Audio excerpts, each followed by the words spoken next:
20 tahun, 18-20 tahun menjadi sebagai jurnalis. Nah, banyak pengalaman tentunya. Kita tahu pengalaman yang berbeda dari pengalaman perempuan dari laki-laki adalah pengalaman melahirkan. Ini agak berat karena Ulun ini laki-laki. Kita saling setara gitu ya. Kehidupan hak kita setara. Cuman pengalaman yang berbeda. Cuman sendiri soalnya ini ya, teman-teman media. Senang banget kalau bisa ngumpul sama teman-teman media itu bisa banyak diskusinya. Support system sesama perempuan juga mesti harus dibangun kayaknya. Seperti itu. Jadi support system, bagaimana mungkin wadah organisasi yang besar itu bisa bersatu mendorong seorang perempuan itu bisa hadir mewakili mereka.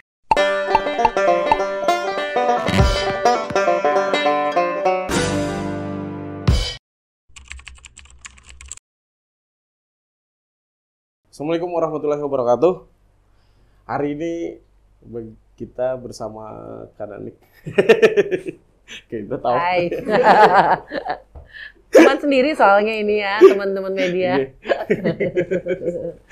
Senang banget kalau bisa ngumpul sama teman-teman media itu bisa banyak diskusinya. Kananik ini senior wartawan. Dan kebetulan kalau kita di sini masih umur di bawah 30 tahun nggak semua.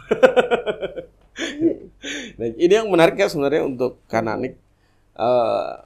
Dari beberapa kali pemilu gitu kan. Hari ini sebenarnya kita menyoroti dari latar belakang pekerjaan kita yang sama gitu kan. Kemudian ada senior kita dari jurnalis kemudian maju sebagai calon DPD perwakilan Kalimantan Selatan kalah. Tuh, DPD RI. Dan ternyata ini bukan laki-laki, beliau adalah perempuan. Kan biasanya yang maju ke dunia politik kemudian yang berani vokal di isu-isu politik dan pembahasan politik kan kebanyakan laki-laki. Nah, hari ini kita melihat sisi lain dari itu Kak sebenarnya. Ada banyak perempuan kita lihat hari ini tidak hanya di DPR, di calon DPRD kota atau kabupaten provinsi maupun RI, tapi juga di DPD juga. Dan di DPD kita lihat juga hari ini kalau kita keluar daerah itu Kak, di jalan-jalan juga kita menemukan tuh baleho-baleho Kananik juga. Apalagi kalau kita arah ke mana? Arah ke Kota Baru kemarin lah. Ya kita lihat agak banyak lah gitu kan. Dan kita rasa ini momentum yang sangat tepat bagaimana seorang jurnalis secara independennya juga yang sudah lama bergelut di dunia politik kemudian melihat dunia politik hari ini sampai hari ini itu berkembangnya sejauh mana itu pasti tidak sedikit lah pengetahuan yang mungkin diketahui oleh Kananik sendiri. Nah, bisa disampaikan dulu Kak alasannya sendiri dari dunia jurnalis kemudian masuk ke dunia politik hari ini menjadi sebagai calon anggota DPD. Siap. Terima kasih dulu hari ini kesempatannya diberikan dari Teras 7. Mungkin kita lebih kepada sharing kenapa jadi Ulun sebagai seorang jurnalis. Tepatnya sekitar 20 tahun, 18-20 tahun menjadi sebagai jurnalis. Nah, banyak pengalaman tentunya yang kita temukan. Kita sering turun ke lapangan, dari tempat ke tempat, dari desa ke desa. Pengalaman-pengalaman itulah yang menjadikan kayaknya kita harus mencoba berkontribusi di bidang yang lain.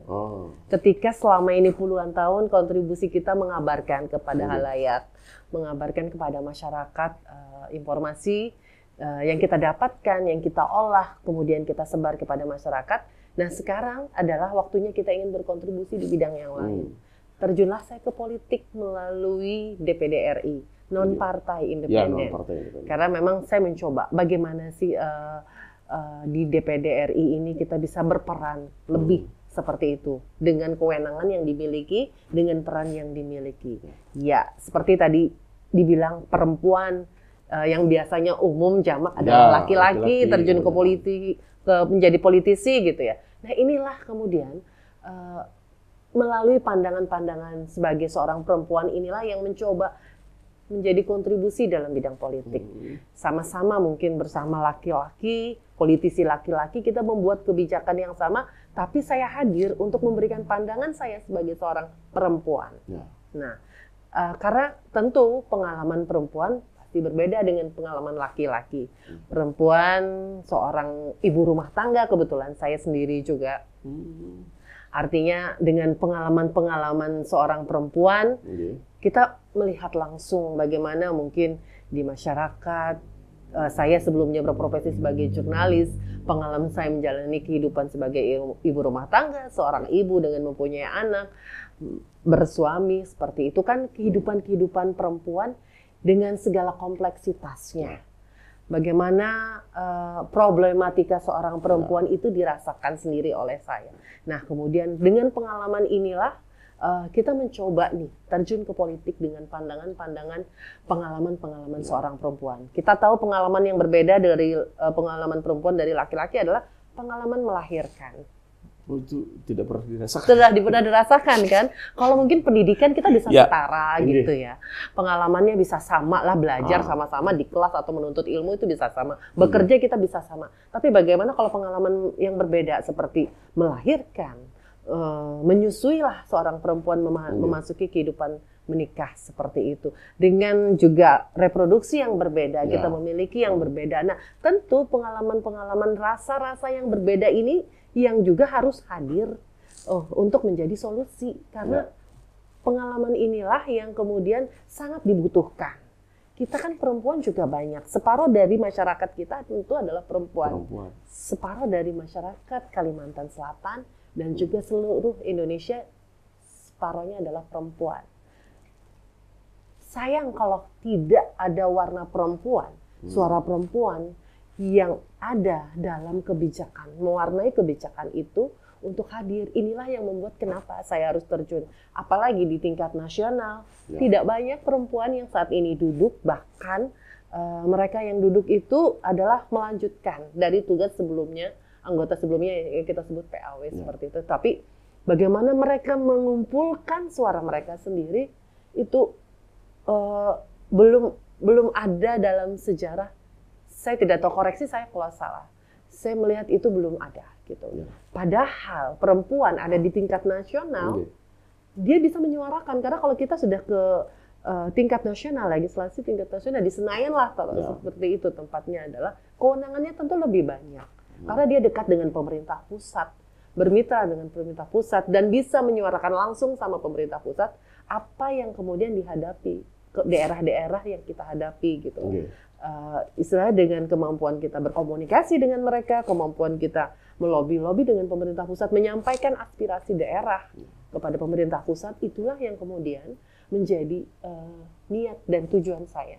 Saya harus berbuat sesuatu ini, karena banyak hal yang terjadi di masyarakat, kita juga pernah mengalami stunting, banyak remaja yang juga menikah dini gitu. Banyak itu kasus banyak. Banyak sekali adik-adik kita yang di daerah yang terpaksa harus menikah karena memang dipaksa orang tuanya, karena juga pergaulan yang juga lumayan dipengaruhi oleh media sosial dan sebagainya.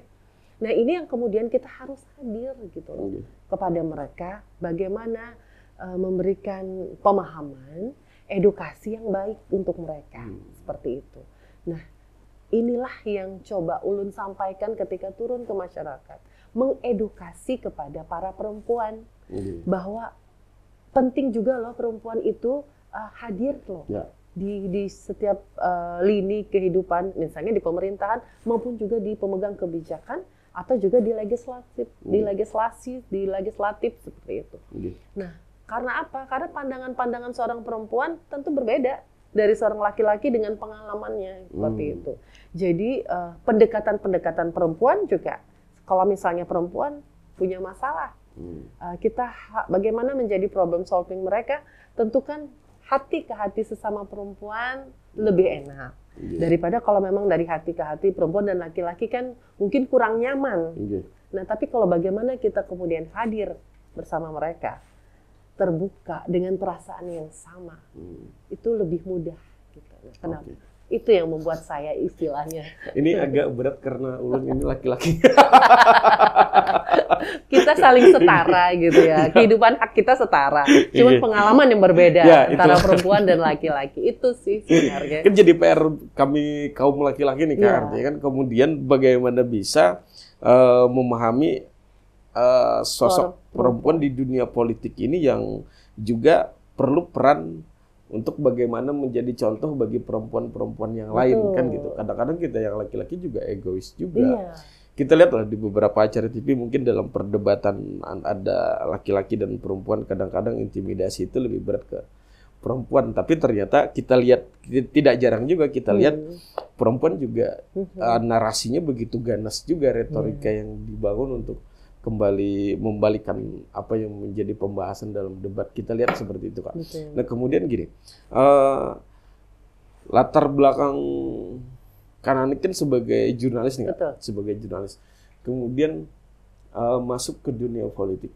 Hari ini kita lihat juga ada beberapa dari latar belakang yang sama masuk ke dunia politik, dan kita lihat juga banyak dari laki-laki. Nah, kalau dari sisi perempuan sendiri, Kak, sebagai jurnalis yang menjadi tantangan pada saat kita mengalihkan haluan dari dunia jurnalis kemudian masuk ke dunia politik, tantangannya apa sih, Kak? Banyak banget. Tantangannya banyak banget. Tapi ya segala sesuatu ya harus kita hadapi. Salah satunya kita berhadapan dengan manpower gitu, kekuatan laki-laki yang finansialnya lebih besar. Oh, itu dirasakan di lapangan? Dirasakan dong, pastinya. Mereka punya finansial yang lebih besar. Saya berangkat hanya sebagai jurnalis dengan membawa pengalaman dan pengetahuan yang saya punya, kemampuan yang saya punya. Tapi tentu adalah masyarakat yang masih melirik sesuatu yang sifatnya finansial, seperti itu. Artinya boleh dikatakan money politik menjadi tantangan saya, seperti itu. Dan itu tidak dinafikan kalau terjadi masih di... Iya, tapi saya itu udah di segala lini udah sering kita temui. Artinya sering kita ketemu dengan masyarakat. Ya mereka dengan zaman sekarang Bu Ai mun kada duitnya ngalih tupang gitu. Artinya kan bahasa itu tuh umum. Ya saya bilang iya betul. Kita mencoba membangun komunikasi. Artinya selama orang itu bisa kita ajak diskusi, kita ajak bicara, dan mereka paham, alhamdulillah. Tapi kalau mereka tetap kekeh, saya tidak mencoba. Saya tinggal gitu. Ngapain saya harus berkutat fokus pada orang yang tidak mau diajak diskusi, diajak saling membuka pikiran lah seperti itu. Saya tidak mau fokus ke situ. Artinya saya ketemu dengan masyarakat dan mencoba membangun komunikasi, membangun silaturahmi dan mengedukasi tentunya. Bahwa pentinglah juga perempuan loh ada di sini itu meimbangi kebijakan bersama para laki-laki. Kita tidak ingin juga memonopoli, tapi paling kita hadir. Adalah di situ untuk mewarnai seperti itu. Karena mungkin barangkali masyarakat tinggal memberikan edukasi aja. Tidak salah juga kenapa mungkin perempuan bisa tidak banyak atau jarang bisa tembus sampai tingkat nasional. Karena komunikasi dan edukasinya belum dibangun dengan baik, bisa jadi seperti itu. Nah, saya mencoba membangun dengan jalan edukasi, masuk ke ranah-ranah, masuk ke penduduk, ke masyarakat dan memberikan pandangan-pandangan ini seperti itu. Jadi, yuk penting loh, misalnya dengan perempuan, pentinglah Bu, misalnya inilah yang dilakukan loh Bu, kita membawa pandangan-pandangan seorang perempuan. Misalnya, kalau misalnya perempuan itu ada kebijakan dalam membangun sebuah bangunan rumah sakit bersalin misalnya. Kalau memang misalnya ternyata bangunan rumah sakit bersalin itu ada di belakang yang jauh aksesnya gitu. Kan kalau perempuan yang mau melahirkan gimana dong? Inilah apa namanya, nggak keburu melahirkan.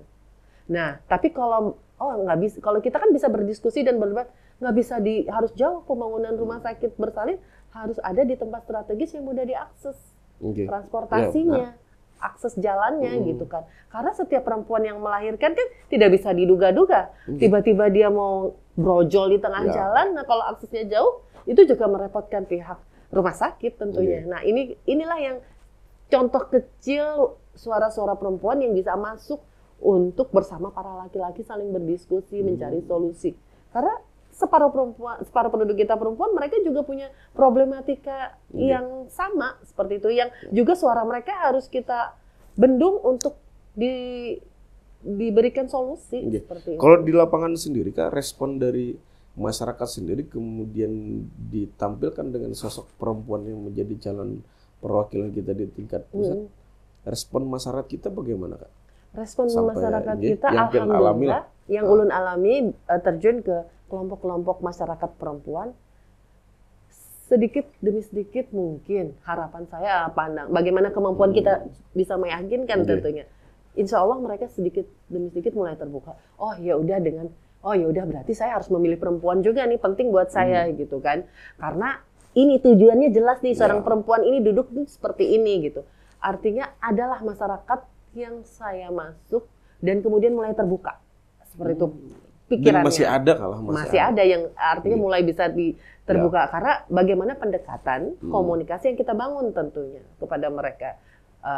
Pentingnya ini. Jadi kan selama ini mungkin masyarakat kita kurang asupan edukasi tentang pentingnya seorang perempuan juga ada di sini. Gitu. Tidak salah kemudian selama ini kenapa masih belum banyak perempuan yang bisa sesukses laki-laki seperti itu ya. Saya mencoba ya mudahan ikhtiarnya adalah tentu saya akan memberi pandangan edukasi kepada mereka seperti itu. Gitu. Nah kemudian untuk di benua kita sendiri khususnya di Kalimantan Selatan ya. Untuk di Kalimantan Selatan ini kan banyak tokoh-tokoh kita yang akhirnya sampai ke nasional itu dari kaum laki-laki kan. Nah hari ini mungkin kita akan melihat itu bahwa kesempatan untuk perempuan juga akan muncul sebagai tokoh di tingkat nasional itu juga besar gitu kan. Nah sampai hari ini apa sih yang menjadi kendala kaum perempuan sendiri sehingga kita tidak melihat sampai hari ini ada tokoh dari benua kita yang kemudian hadir nampak di tingkat nasional. Iya, salah satu faktor utamanya tadi seperti itu. Kita berhadapan dengan manpower di lapangan, politisi-politisi dengan kekuatan yang lebih dimiliki dari seorang perempuan. Tidak adanya mungkin masyarakat yang paham buat apa sih perempuan itu hadir gitu. Betul. Artinya pemahaman itu masih kurang gitu loh. Dan tidak mungkin juga support system sesama perempuan juga mesti harus dibangun kayaknya seperti itu. Jadi support system bagaimana mungkin wadah organisasi yang besar itu bisa bersatu mendorong seorang perempuan itu bisa hadir mewakili mereka.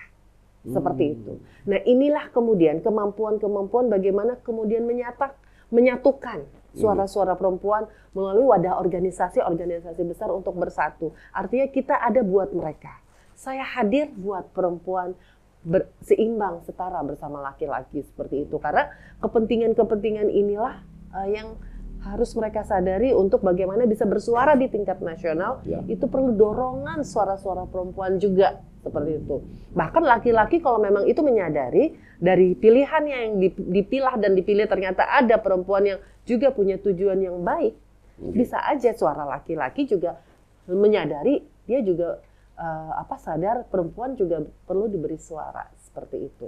Kenapa? Karena laki-laki dia juga dilahirkan oleh seorang perempuan, beristri perempuan, juga punya anak gadis, anak perempuan, dan itu juga mewakililah orang-orang yang mereka cintai seperti itu. Nah ini kemudian pentingnya laki-laki kalau mereka merasa ada seseorang dengan gagasan yang baik, artinya kemampuan yang baik, kenapa laki-laki juga tidak memilih perempuan seperti itu?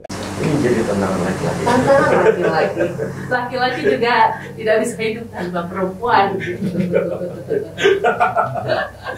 Besar tanggung jawab laki-laki ini. Betul banget. Nah kemudian masuk ke pembahasan selanjutnya ini Kak. Ini terkait peran DPD sendiri Kak. Karena sampai hari ini sebenarnya kita jadi pertanyaan juga sih baik itu dengan teman-teman diskusi kita kan di tongkrongan kemudian di tempat kerja juga.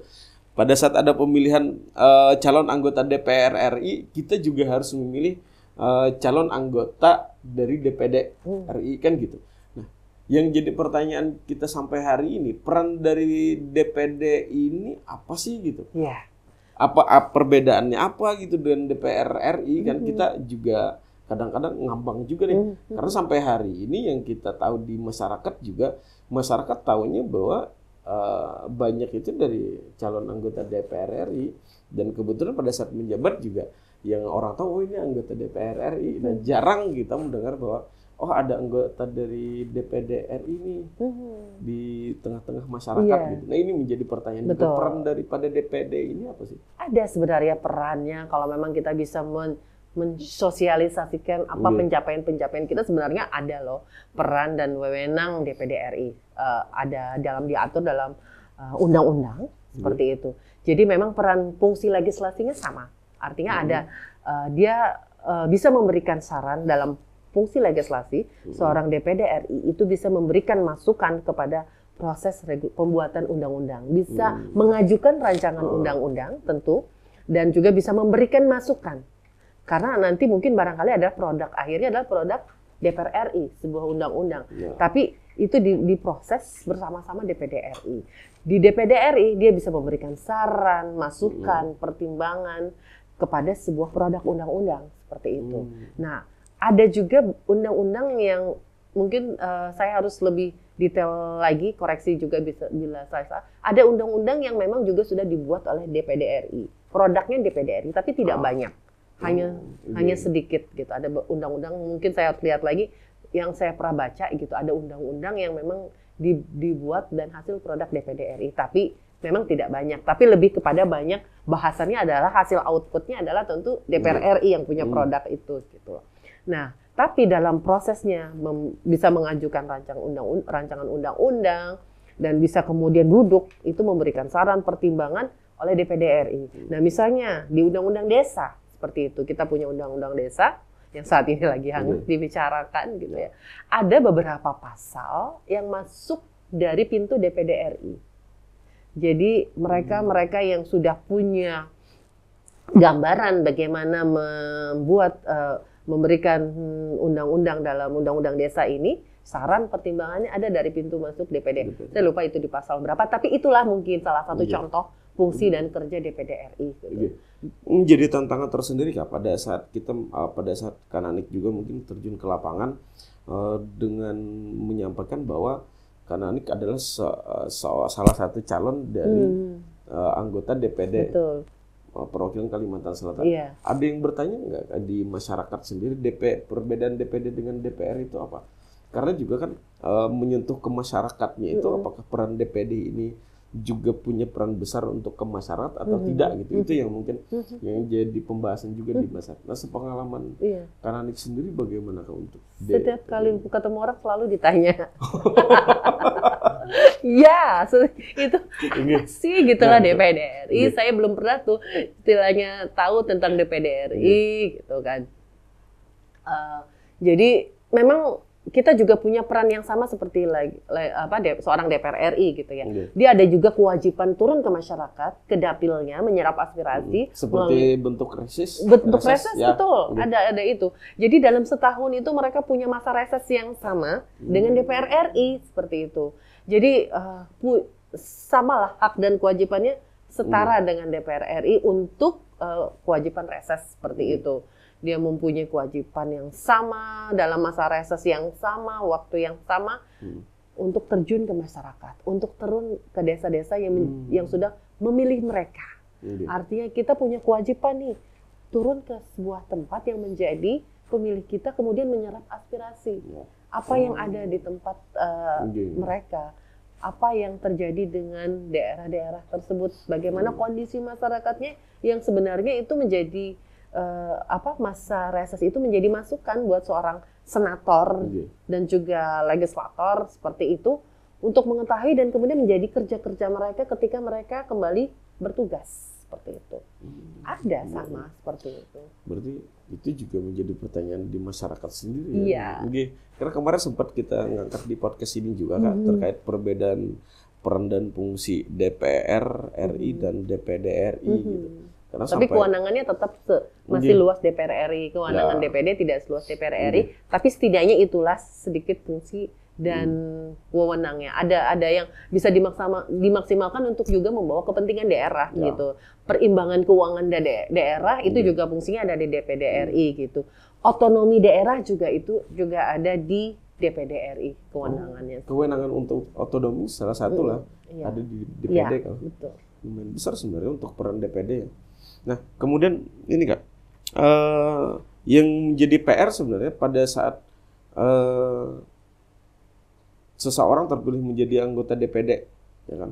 Seseorang terpilih menjadi anggota DPD, kemudian tanggung jawabnya terhadap masyarakat, kalau yang kepala daerah mungkin secara kebijakan regional kepala daerah itu yang menjadi power kepala daerah. Nah, untuk DPD ini sendiri apa yang menjadi kekuatan setelah dia terpilih nanti, kemudian untuk kemudian menjaga masyarakat-masyarakat yang sudah memilihnya untuk dipercaya sebagai anggota DPD. Iya. Nah, kadang-kadang kita agak sulit untuk memahami peran daripada DPR RI, kemudian DPD ke masyarakat itu, kemudian masyarakat juga sulit untuk menerima itu gitu. Jadi sebagai bentuk anggapnya jualan daripada calon-calon DPD ini ke masyarakat, itu apa feedbacknya nanti ke masyarakat gitu. Kalau DPR mungkin agak jelas dia menjelaskan itu kan. Nah, untuk DPD sendiri apakah yang mungkin yang ditawarkan ke masyarakat yang kemudian pada saat dia duduk itu akan dilaksanakan? Iya. Kalau DPD RI kan tadi seperti yang bilang letaknya di pemerintah pusat, dekat dengan pemerintah pusat. Dekat dengan seseorang yang punya kewenangan yang lebih luas. Dia tidak ada di daerah kabupaten, kota atau provinsi ya untuk DPD. Dia kalau di daerah dia membangun komunikasi dengan gubernur, dengan bupati, itu juga yang harus dilakukan seorang DPD. Bagaimana kemudian dia membangun komunikasi bersama pemerintah daerah, dalam hal ini gubernur, bupati, wali kota, dan kemudian apa yang menjadi masukan yang kita menjalin komunikasi dan membangun kerjasama itu untuk kepentingan daerah, masyarakat di masing-masing berarti daerah. Kontrol kebijakan ya? Bisa, iya, kontrol kebijakan, mengawasi kebijakan sama-sama. Jadi, dan juga di pemerintah pusat kan ada program-program yang kita bisa jemput untuk daerah yang sudah membersamai kita, seperti itu. Jadi seorang DPD juga dia harus membersamai pemilihnya, daerahnya selama 5 tahun, wajib dengan apa yang bisa dibawa dari pemerintah pusat ke daerah pemilihnya, ke suara-suaranya atau ke seluruh masyarakat di Kalimantan Selatan. Baik itu kesehatan, pendidikan. Oh iya, pendidikan, kesehatan. Itu juga itu memang menjadi program-program saya di DPD RI, artinya membuka akses kemudahan pendidikan, kesehatan untuk masyarakat gitu. Artinya bagaimana dengan wewenang yang dia punya, dia harus bisa membangun akses itu menjadi lebih mudah. Gitu. Itu. Artinya kalau selama ini kesehatan masih banyak kendala di masyarakat, kita cari tahu, kita barangkali bisa melakukan assessment kepada berbagai pihak apa yang menjadi problem, dan itu kemudian kita coba menjadikan solusi di pemerintah pusat atau di pemerintah daerah, pemimpin daerah. Berarti yang penting kalau DPD itu dia berdiri secara independen. Iya, independen. Independen, dia tidak di bawah partai, tidak di bawah kekuasaan dan lain-lainnya, karena yang dibentuk oleh partai-partai yang lain itu yang menjadi perbedaan kan? Betul. Dan saya rasa ini juga akan menjadi pemahaman untuk masyarakat bagaimana memahami peran DPD dengan DPR. Artinya DPD tidak memiliki intervensi apa-apa terhadap partai dan dia leluasa lah untuk bisa membangun program sendiri dengan masyarakat gitu. Artinya tidak ada tekanan-tekanan mesin politik lah, istilahnya tidak ada tekanan-tekanan sebuah mesin politik. Dia bisa mungkin leluasa membangun komunikasi, membangun daerah dengan program-program gagasan yang dia punya. Dan harusnya masyarakat lebih mempercayai, yang lebih independen. Betul. Itulah yang saat ini saya merintis membangun kepercayaan itu. Oke.